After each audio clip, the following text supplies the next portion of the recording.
गलती अतने भइल कि यार बना लेनी। गलती अतने भइल कि यार बना लेनी।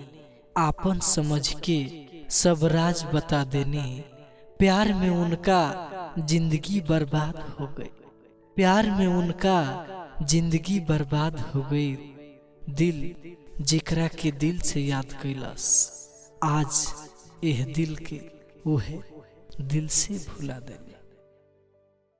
रात होई त चांद भी दुहाई दिही। रात होई त चांद भी दुहाई दिही। ख्याल में वो चेहरा दिखाई दिही। ई मोहब्बत ह, जरा सोच समझ के करिह। ई मोहब्बत ह, जरा सोच समझ के करिह। न तो एको आंसू गिरी त सगरो सुनाई दी। चेहरा के हंसी से सब गम भुला द। चेहरा के हंसी से सब गम भुला द। कम बोला पर सबके बता द।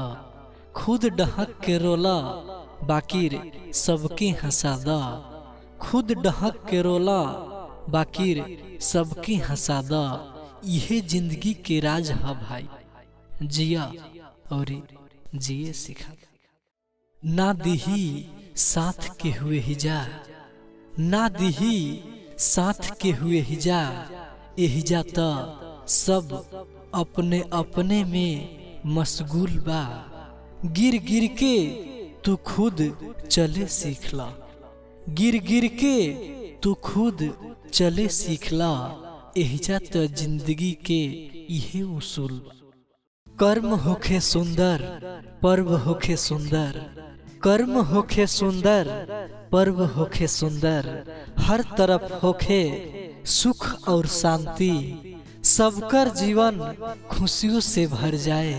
सबकर जीवन खुशियों से भर जाए। मुबारक हो सबके ई मकर संक्रांति। पुराना साल जाई त नया साल आई। पुराना साल जाई त नया साल आई। गुड़ तिलकुट गजक सगरो बटाई। खुशहाल हो जिंदगी सबके। खुशहाल हो जिंदगी सबके। मकर संक्रांति के हार्दिक बधाई।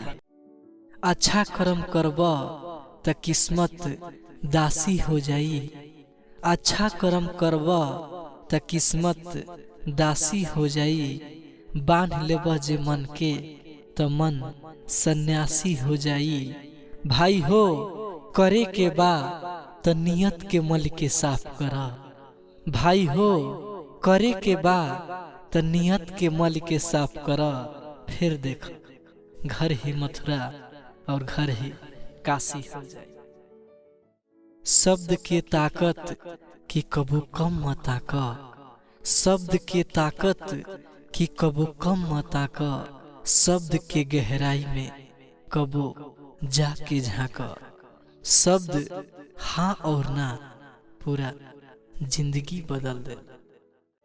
नादान रहें न जानत रहें।